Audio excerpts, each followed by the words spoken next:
당신이 생각하는 하나님은 어떻게 생겼나요? 하나님께서 천지를 창조하셨어요. 인간은 죄인이 되었고 우리들을 위해 아들 예수님을 보내셨죠. 예수님은 우리 죄를 위해 돌아가셨지만 부활하셨어요. 그 예수님을 잘 믿으면 돼요. 난 예수를 믿으니 거짓말해도 돈 받을 거야. 성령님은 안 떠나. 죄를 지어도 하나님이 다 이끌어 주실 거야. 지금은 돈이 나중에 중요해. 열심히 믿지 뭐. 주일 하루면 난 할 일 다 한 거야. 어떤 것도 죽기 전에 그럼 이제 회개기도 어떤 한번 죄를 하면 회개하면 다 용서가 돼? 용서될 거야. 그러니 거짓말뿐이야. 뭐야? 이건 괴물이잖아. 하나님께서 우리에게 주신 성경만이 하나님을 제대로 그릴 수 있습니다.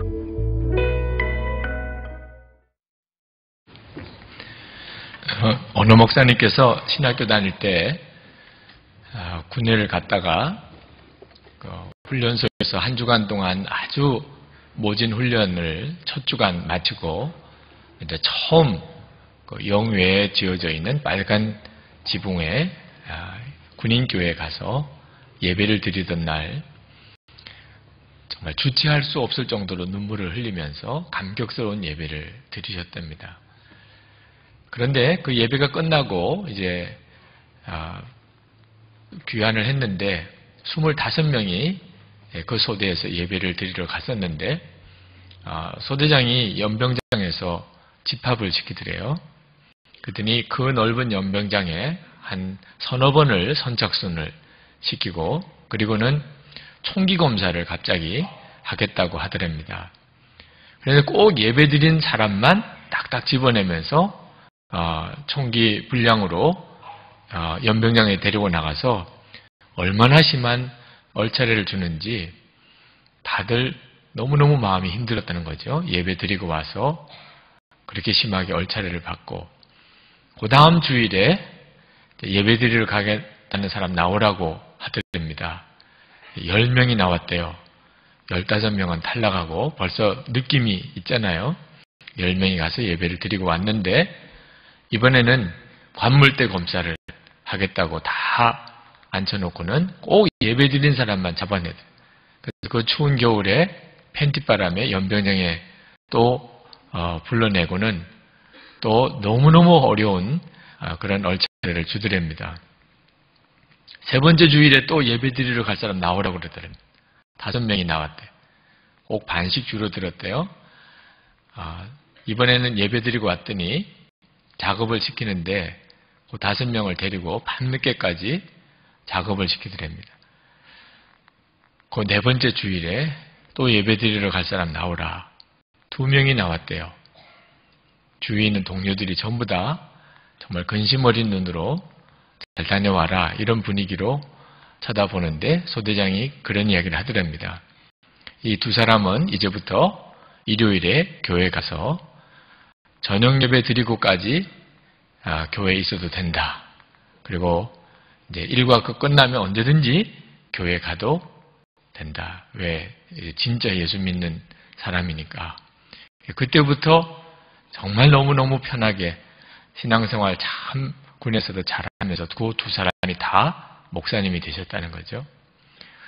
자, 여러분들은 예수를 믿으시고 하나님의 말씀대로 살기로 작정하셨는데 그 길에 어떤 환난과 고난이 있을지라도 여러분은 당당하게 그 길을 갈 마음의 준비가 되셨습니까?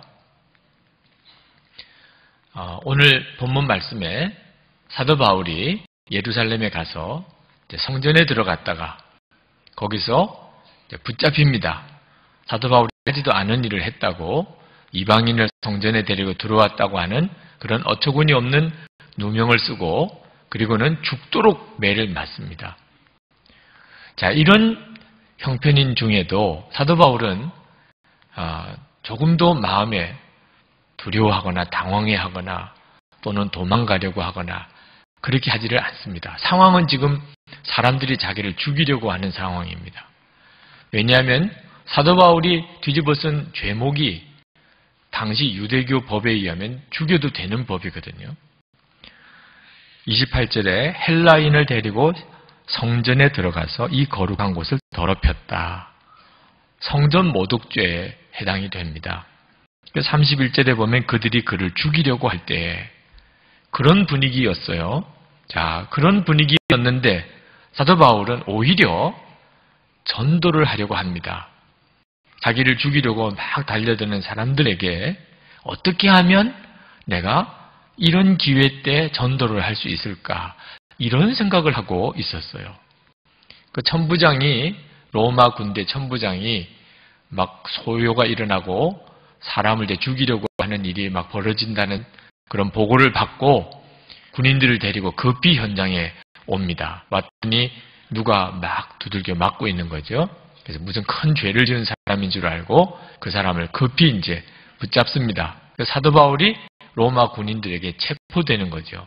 그런데 참 하나님의 섭리가 놀라운 것이 그렇게 되면서 사도 바울이 유대인들의 손에 죽는 위험에서 벗어나게 됩니다. 로마 군인에게 이제 체포되어서 감옥에 들어가게 됨으로 인해서 감옥이 하나님의 보호하시는 곳이 되었던 거죠. 자, 이런 와중에 사도 바울이 천부장에게 자기가 말을 좀 할 수 있겠느냐고 부탁을 합니다. 천부장이 이 사람이 보통 사람이 아닌 것 같은 느낌이 드니까 그래 그럼 한번 얘기를 하라고. 그래서 붙들려서 감옥에 들어가기 직전에 자기를 죽이려고 막 몰려드는 그 유대인들에게 이제 히브리 말로 복음을 전하는 거기까지 장면이 오늘 읽은 본문입니다. 다음 주에는 이제 그 사도 바울이 전했던 그 복음의 내용을 우리가 같이 살펴보겠는데 오늘 이 말씀을 통해서 하나님께서 저와 또 여러분 모두에게 주시는 도전은 우리가 예수님 믿고 주의 사명의 길을 갈 때에 환난도 온다는 거죠. 그런데 그 환난 앞에서 어떻게 사도 바울은 그렇게 담대했을까? 두려워하지도 도망가려고 하지도 않고 혼란해하지도 당황해하지도 않고 오히려 그 상황에 어떻게 전도할 생각을 하나 말입니다. 자기가 지금 맞아 죽을 지경인데 어떻게 그 순간에 오히려 그들에게 전도를 할 그런 생각을 할 수 있었을까? 이 이야기가 만약에 여러분의 이야기라면 참 얼마나 사도 바울이 그 심정이 궁금하지 않겠습니까? 자, 오늘 그 말씀을 여러분과 나누려고 합니다. 사도 바울은 어째서 환난 앞에서 그렇게 담대했을까요?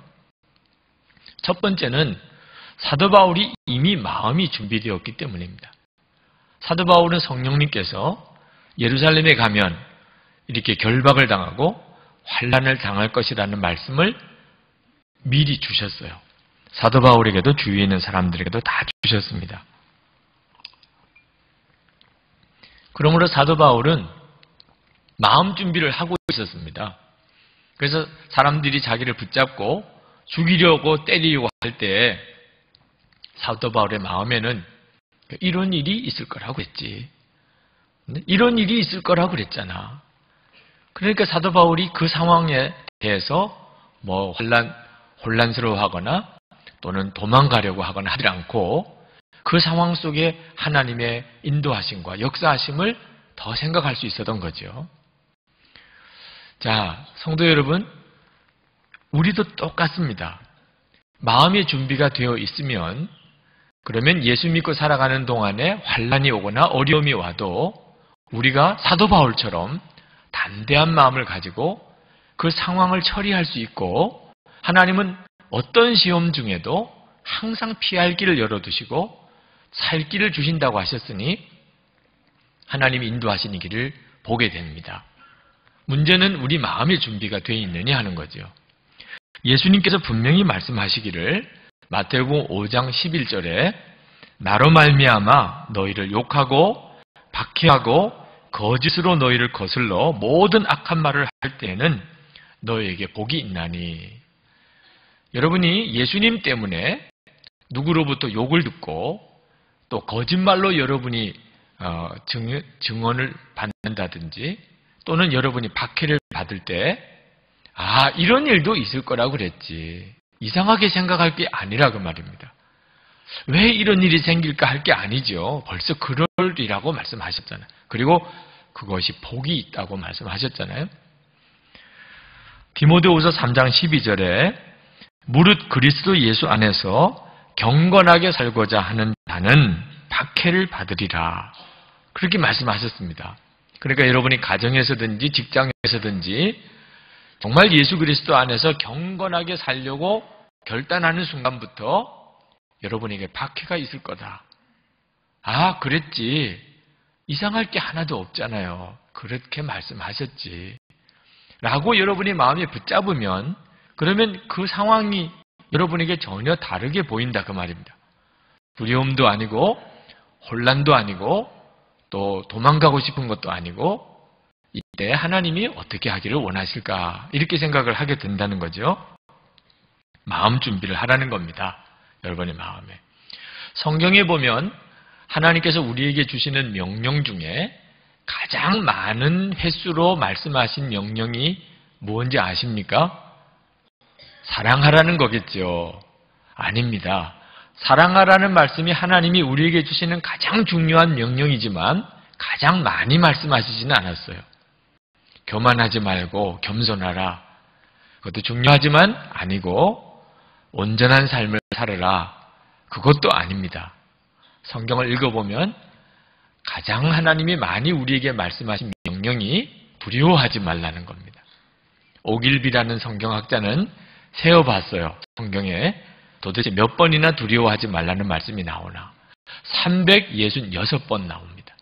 그래서 오길비가 말하기를 하나님께서 윤년까지 고려해서 매일 한 번은 두려워하지 말라고 우리가 말씀을 듣도록 하신 거 아니겠는가 뭐 이런 설명도 붙이기도 했습니다. 그러니까 그만큼 하나님께서 우리에게 하시고 싶은 말씀 중에 제일 하고 싶은 말씀이 두려워하지 말라는 거죠. 그 말은 우리가 예수 믿고 하나님 말씀대로 살아가려고 할 때 두려워할 만한 일을 만날 거라는 뜻이죠. 여러분 마음에 하나님이 그런 일을 만나도 두려워하는 것은 하나님이 정말 싫어한다는 거죠. 하나님이 왜 두려워하는 것을 이렇게 싫어하나? 그게 죄이기 때문입니다. 이해가 안 되는 분이 있으실 거예요. 아예 두려워하는 게 뭐가 죄일까? 하나님을 믿지 못하는 것이기 때문입니다. 우리가 짓는 죄 중에 윤리적인 죄가 우리에게는 항상 눈에 두드러지지만 실제로는 영적인 죄가 훨씬 심각한 죄입니다. 하나님께 짓는 죄 중에 제일 큰 죄가 믿지 않는 죄예요. 믿음이 없는 것이 그렇게 큰 죄입니다. 아직도 이해가 안 되시는 분이 있으실 거예요. 간음죄, 살인죄는 큰 죄같이 보이는데 믿지 않는 게 뭐가 그렇게 큰 죄일까? 여러분, 아내가 남편을 믿지 못할 때 그 남편의 심정이 어떨까요?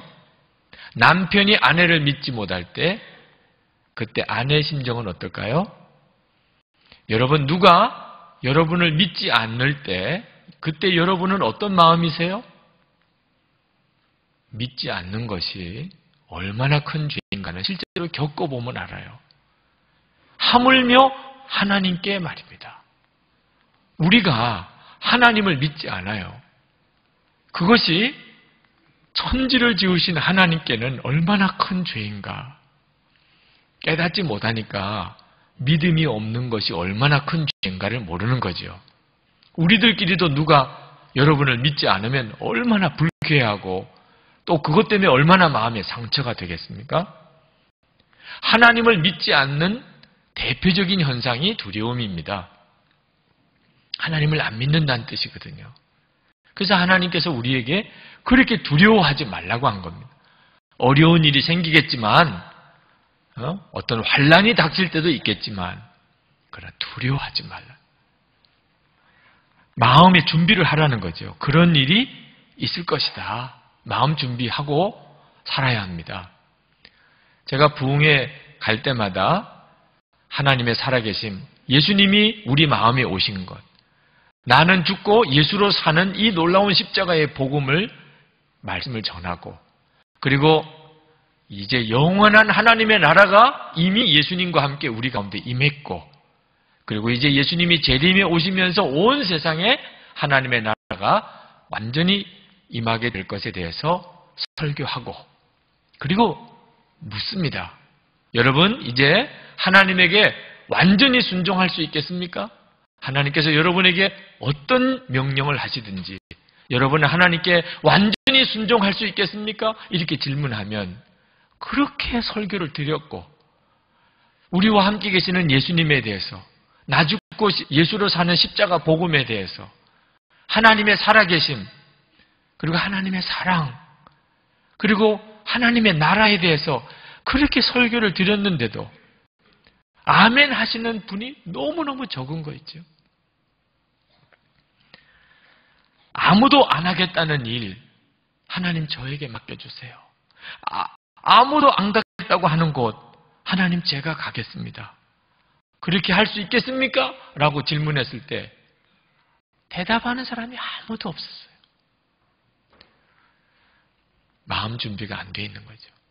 그렇게 설교를 듣고도 놀라운 하나님의 역사에, 하나님 살아계심에 대해서, 지금 내 마음에 오신 것에 대해서, 나는 이미 죽었고 예수로 사는 이 놀라운 복음에 대해서, 하나님의 나라가 있다는 것에 대해서, 하나님의 나라가 이제 우리 가운데 완전히 이루어진다는 이 놀라운 복음을 다 전하고 난 다음에도 여전히 나는 하나님께 완전히 순종하겠습니다.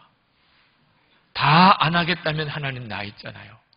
아무도 안 가겠다면 하나님 나 보내세요.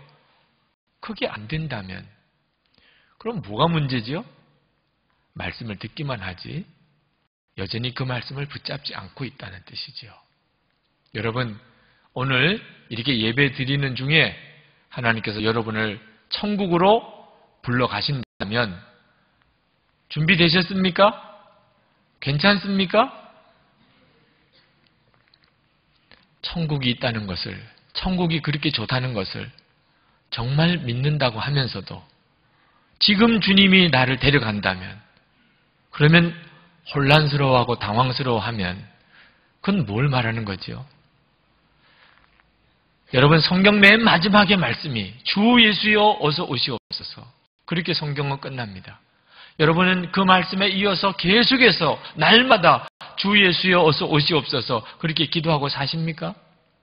주님의 나라가 있고 그 주님의 나라가 이미 내 마음에는 이루어졌고 온 세상에 이제 주님이 오심과 함께 이 땅에 임할 것이라고 하는 사실을 진짜 여러분 안다면 주 예수여 오시옵소서 그 기도가 안 나오는 게 이상하죠. 말씀을 수도 없이 들어도 여전히 내 마음 준비를 안 하는 거예요. 마지막 때는 노아 때와 같다고 그랬는데 노아 방주 지어놓고 홍수가 나니 방주로 들어오라고 아무리 전해도 사람들이 콧웃음만 쳤어요. 지금도 마음 준비가 안 된 사람은 주님이 결정적인 순간에 너희들이 구원의 방주로 들어오라 콧웃음만 칩니다. 구원의 길을 달려가야 될 때 그때 롯의 아내처럼 세상을 뒤돌아보다가 소금 기둥되는 이런 일이 일어날 것이라고 성경은 이야기하고 있습니다. 왜 그렇습니까? 마음 준비 안 하고 사는 거예요.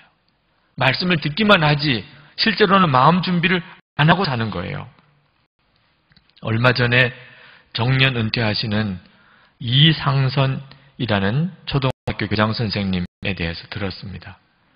퇴임식 때 그분이 퇴임사를 하시는데 충격적인 고백을 하셨습니다. 저는 참회하는 심정으로 이 자리에 섰습니다. 지난 44년 5개월 동안 교직 생활하면서 내가 저지른 큰 죄가 3가지 있습니다. 민주주의 교육 못한 죄, 통일 교육 제대로 못한 죄, 아이들을 입시 지옥으로 내몬 죄입니다. 200여 명의 교사들과 학부모들이 다 찬물 끼얹은 듯이 조용히 그 교장 선생님을 바라봤어요. 그 외에도 작은 죄들은 일일이 열거하기 힘들 정도로 많습니다.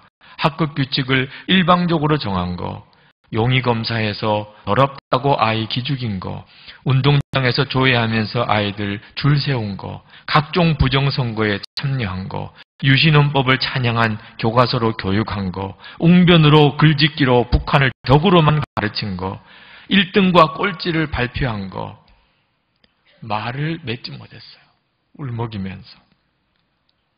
은퇴한 교장 선생님의 회개에 대해서 제가 전해 들으면서 제 가슴도 막 울렁거리더라고요. 저도 마지막 은퇴할 때가 있겠는데 그때 나도 그렇게 고백할 수밖에 없는 건 아닐까. 나는 하나님 앞에서 또 교우들 앞에서 정말 부끄러움이 없이 그렇게 목회를 하는 것일까. 여러분, 마음 준비가 분명히 되어 있지 않은 사람은 반드시 그렇습니다. 마지막에 정말 피눈물 나는 회개의 고백밖에 할 게 없어요.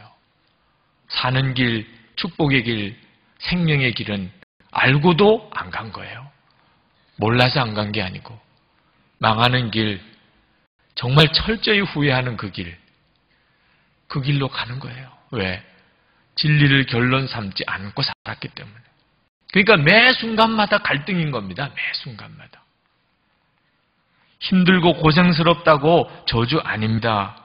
편안한 삶이 꼭 축복 아닙니다. 여러분, 진리 결론 삼아야 비로소 바로 깨달아집니다. 나는 죽고 예수로 사는 사람이라. 그게 구원받은 성도의 고백입니다. 그러니까 입으로만 하는 것이 아니고 마음의 그 점에 대해서 결론 삼아야 비로소 살 길과 죽을 길이 보입니다.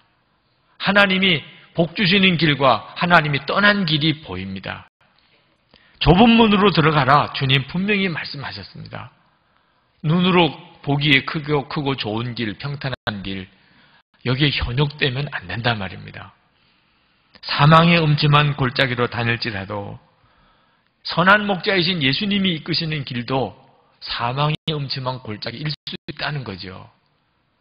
여러분, 선한 목자이신 예수님을 따라 살아야 그 양이 살잖아요. 자기 눈에 보기에 사망의 음침한 골짜기라고 나는 안 가요 이러면 그 양은 죽는 거죠. 성도 여러분, 정말 진리를 결론 삼으셨습니까? 마음의 준비가 되셨습니까? 사도 바울은 마음의 준비가 되었기 때문에 결정적인 순간에 그는 환난 앞에서 도망가지 않고 더 앞으로 나아갔고, 그래서 하나님은 사도 바울을 로마에까지 인도할 수가 있었던 거죠.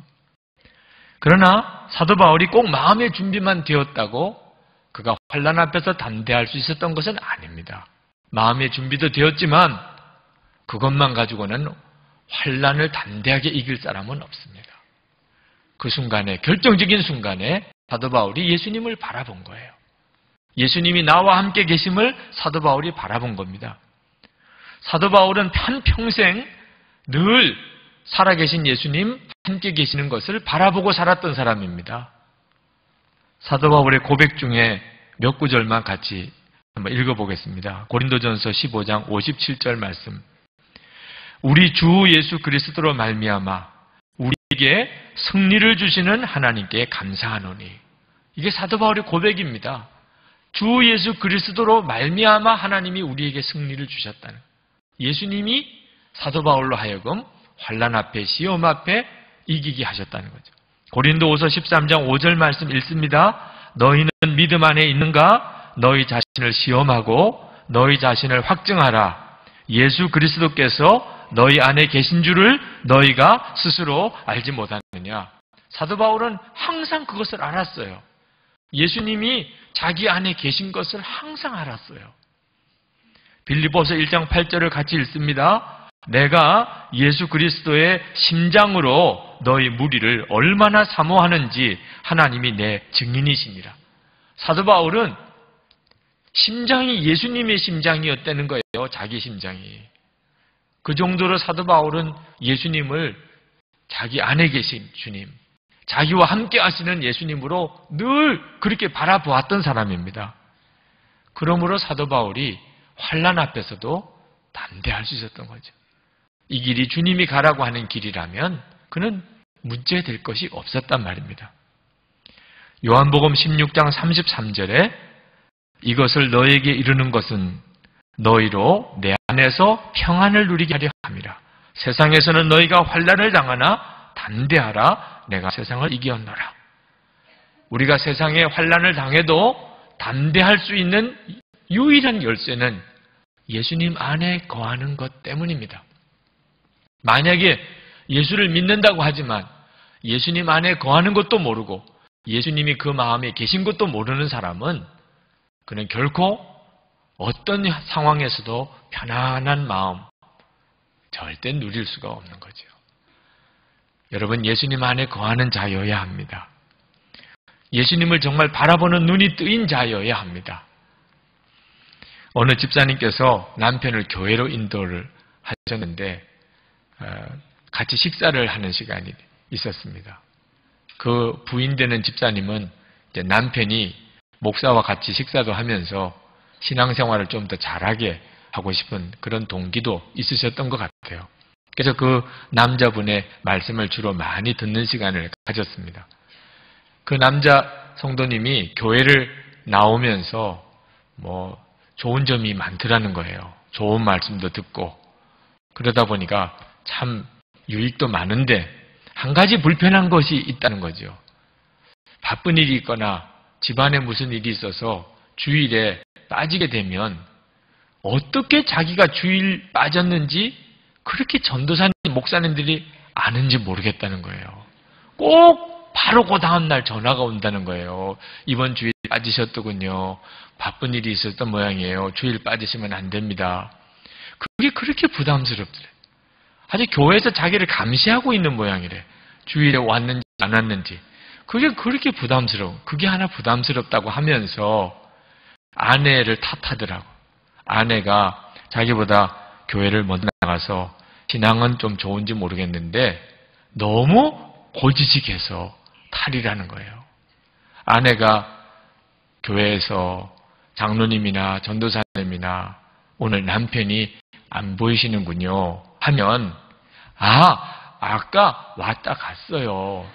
이렇게만 한 번만 하면 그러면 굳이 전화 올 일이 없을 텐데 왔다 갔구나. 그 사람도 자기가 주일 예배 이렇게 빠지는 것 때문에 꼭 교회에서는 자기가 성실하지 못한 사람인 것 같은 그런 평을 받는 것 때문에 좀 부담스럽다는 거예요.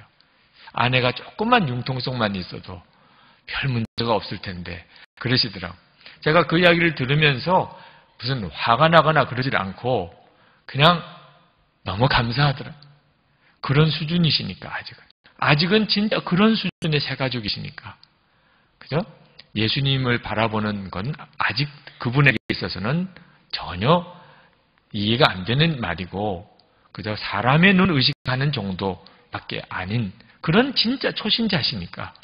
그러니까 아내가 그저 그런 식으로 거짓말만 해줘도 자기가 입장이 좀 편할 텐데 이런 말 하시는 분이죠.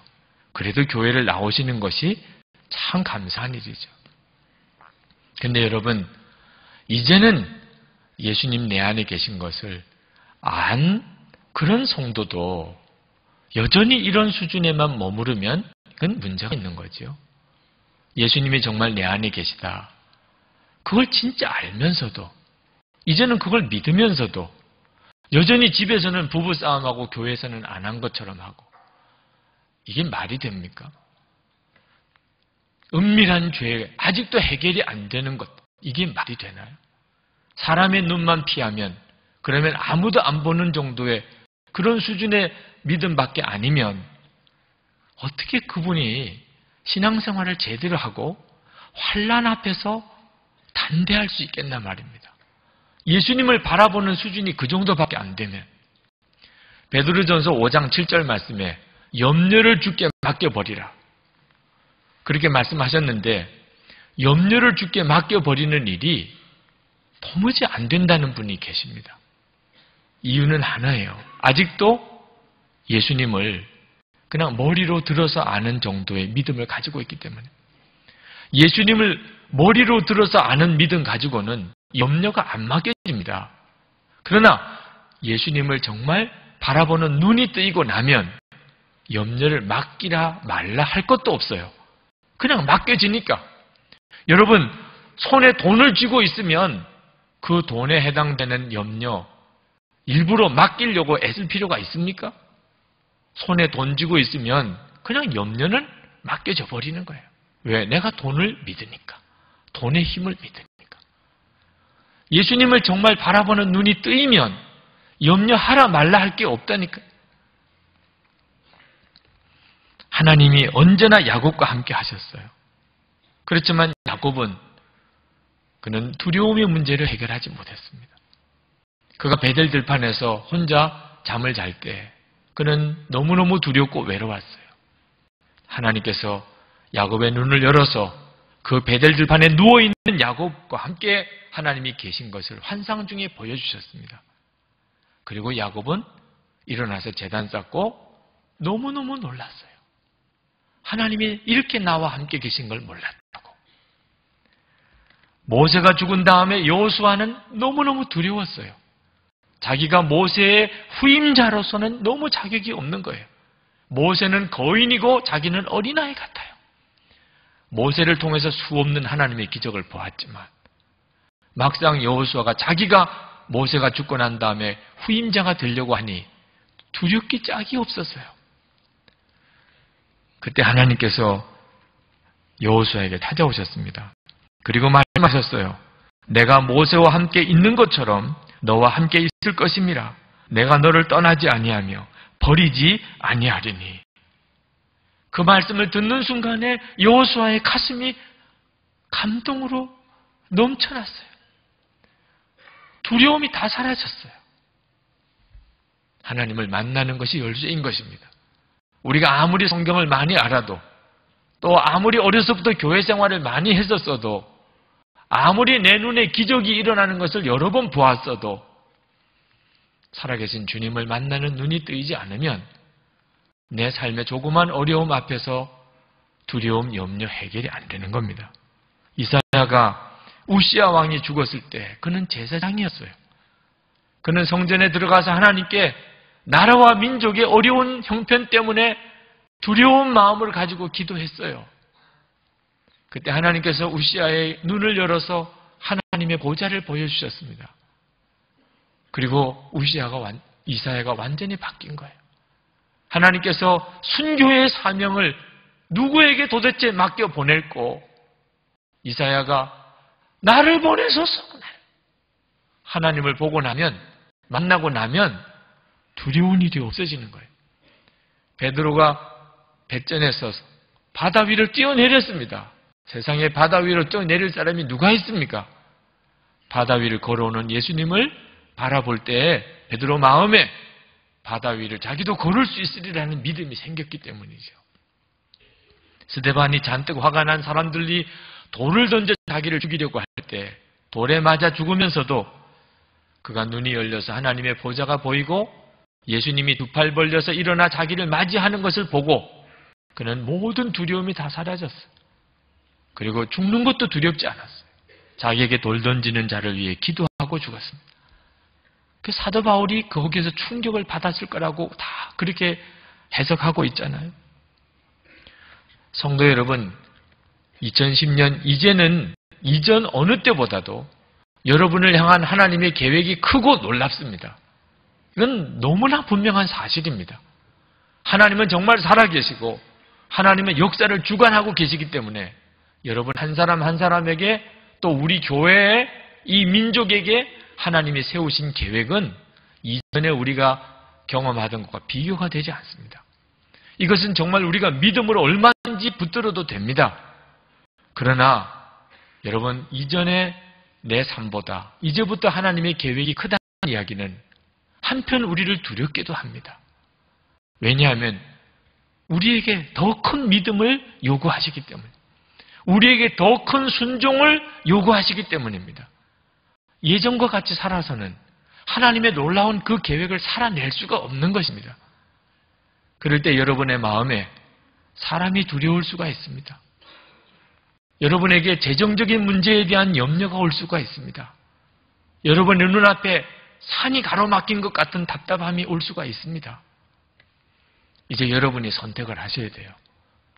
두려움 때문에 그냥 예전처럼 살 건지, 아니면 믿음을 가지고 담대하게 나아갈 건지 이제 여러분이 결정을 하셔야 됩니다. 여러분이 선택하기 나름이에요. 여러분이 결정하셔야 하나님께서 역사하시는 것입니다. 네, 여러분 쉽게 결정하지 마시기 바랍니다. 그냥 눈에 보이는 것만 가지고, 예상되는 것만 가지고 판단하지 마시기 바랍니다. 예수님을 바라보는 눈이 뜨일 때까지 기도한 다음에, 정말 주님을 바라보는 그런 기도의 시간을 가진 다음에 그 다음에 결정하세요. 사람이 가지고 있는 생각만으로 판단하는 것은 항상 나중에 가면 말할 수 없이 후회가 되는 것입니다. 부흥은 하나님의 영이 내게 임할 때 시작이 됩니다. 하나님의 성령께서 내 눈을 열어 주를 바라보게 할 때 비로소 내 더럽고 때 묻은 내 심령이 깨달아지고, 그리고 나 중심으로 살았던 삶 정말 회개하고, 그리고 나도 모르는 사이에 내게 일어나는 엄청난 새 힘을 경험하게 되고, 하나님을 위해서 살기로 결단하는 심령이 뜨겁게 일어나고, 하나님이 나를 향한 놀라운 삶의 비전이 내 눈앞에 펼쳐지게 되고, 내가 이제는 진짜 사랑만 하며 사는 삶을 살 수 있게 되는 것입니다. 이걸 부흥이라고 하는 것입니다. 주님을 만나는 눈이 열릴 때 그렇게 되어지는 것입니다. 사도 바울은 어떻게 그렇게 성령 충만한 삶을 살고 두려움도 환난도 그가 굴하지 아니하고 믿음의 길을 갔습니까? 그는 끊임없이 주님을 사모하며 살았어요. 빌립보서 3장 12절에서 14절 말씀입니다. 내가 이미 얻었다 함도 아니요 온전히 이루었다 함도 아니라 오직 내가 그리스도 예수께 잡힌 바 된 그것을 잡으려고 달려가노라. 형제들아, 나는 아직 내가 잡은 줄로 여기지 아니하고 오직 한 일, 즉 뒤에 있는 것은 잊어버리고 앞에 있는 것을 잡으려고 표대를 향하여 그리스도 예수 안에서 하나님이 위에서 부르신 부름의 상을 위하여 달려가노라. 사도 바울은 그렇게 살았어요.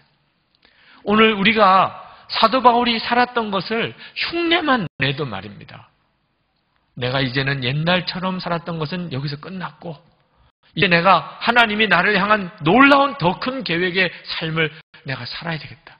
주여, 제가 주님께로 달려갑니다. 여러분이 그런 마음을 가지고 주님을 사모하시면 주님은 여러분과 함께 계시는 것을 놀라게 보여주세요. 여러분의 눈이 완전히 달라지게 됩니다.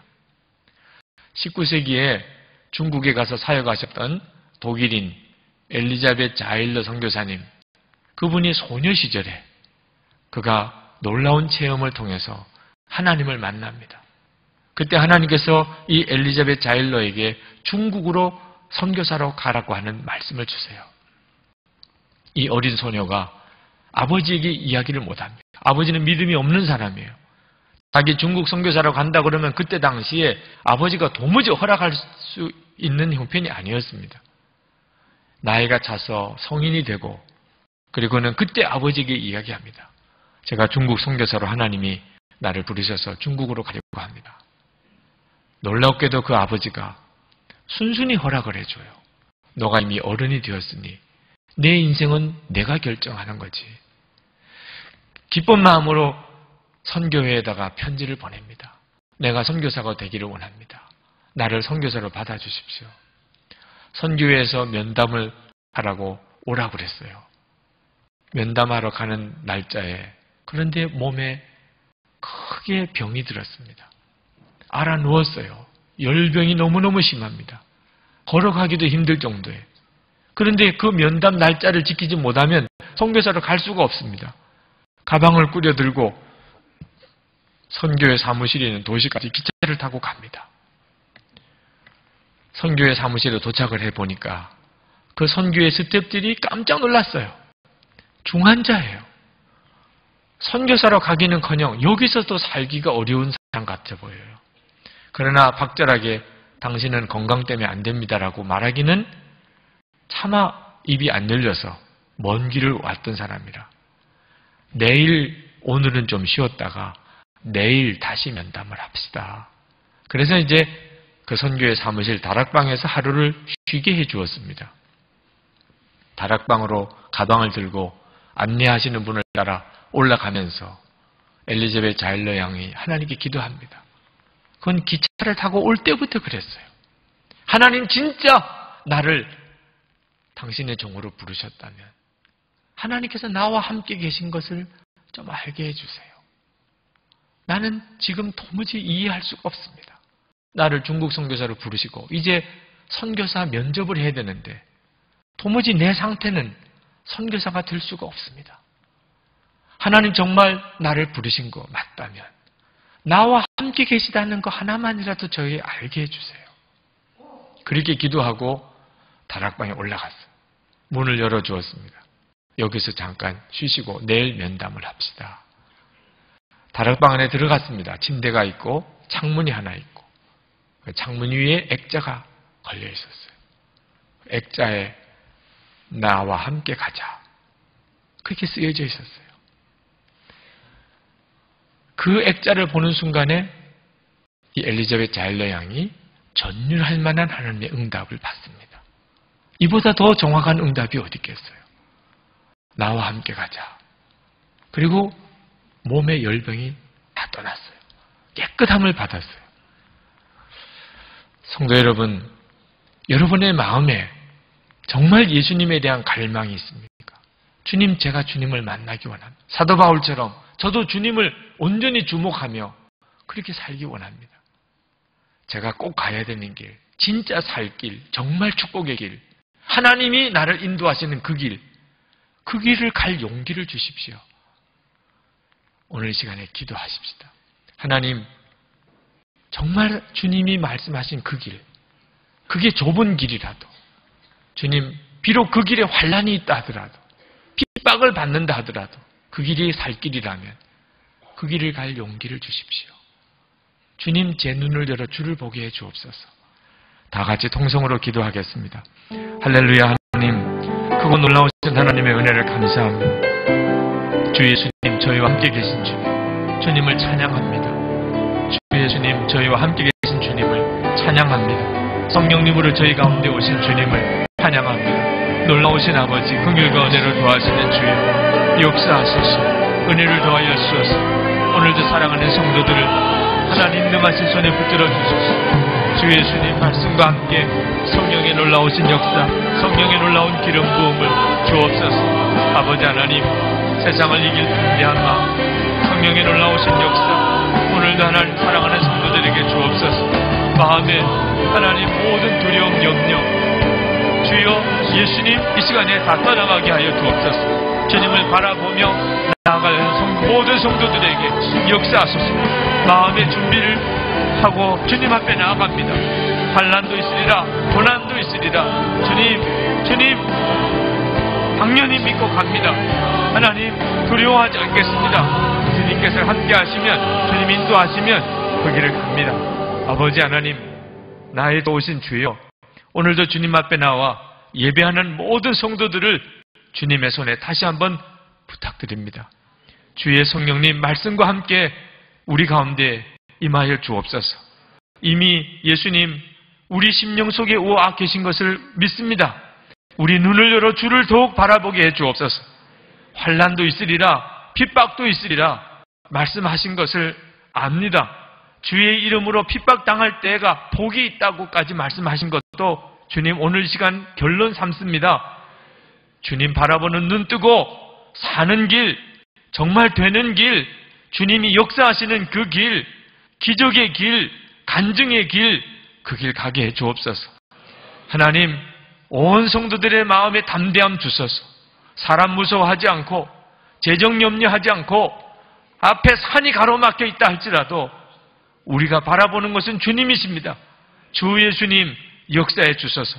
오늘도 하나님께 전심으로 찬양하고 기도하고 감사하고 또 예물 드린 성도들을 주님 받아주소서. 하나님 사랑하는 성도들에게 눈 열어 주님의 은혜가 놀랍게 부어지게 하소서. 성령의 놀라운 역사로 덧입혀 주소서. 마음의 심령에는 충만한 은혜로, 육신에는 강건한 하나님 건강으로, 하나님 그들의 가정에 놀라운 평안과 말할 수 없는 기쁨으로, 하나님 가족들 안에 뜨거운 사랑으로 자녀들을 하나님 축복해 주소서. 성도들의 기업에 복을 주소서, 힘을 주소서, 민족을 위해서, 사회를 위해서, 어려운 이들을 위해서, 열방을 위해서, 선교를 위해서 쓰임을 받는 축복의 성도들 되게 하소서. 민족을 위한 기업인들, 사명자들, 지도자들이 일어나게 하소서. 통일을 이루어낼 수 있는 하나님 기업인들, 하나님 지도자들, 정치인들, 하나님 각계각층의 지도자들이 일어나게 하여 주옵소서. 선교사님들로 하나님 영광 받으시옵소서. 우리가 선교사님들 능히 도울 수 있는 교회 성도들 되기 원합니다. 하나님, 선교사님들이 또 많이 파송되기 원합니다. 주님 도우셔서 역사하소서. 선교사님들 위해 이 시간 주의 은혜를 더하여 주소서. 열방의 모든 족속에게 나가 있는 주의 성도들을 축복해 주소서. 하나님 감사합니다. 이 민족 가운데 새 부흥을 주소서. 하나님 우리가 갈망합니다. 이 민족에 하나님 새 시대를 열어주소서. 찬양합니다. 주님. 오늘도 병든 이들이 있습니다. 주님께 나왔습니다. 깨끗이 고침받고 일어나게 하소서.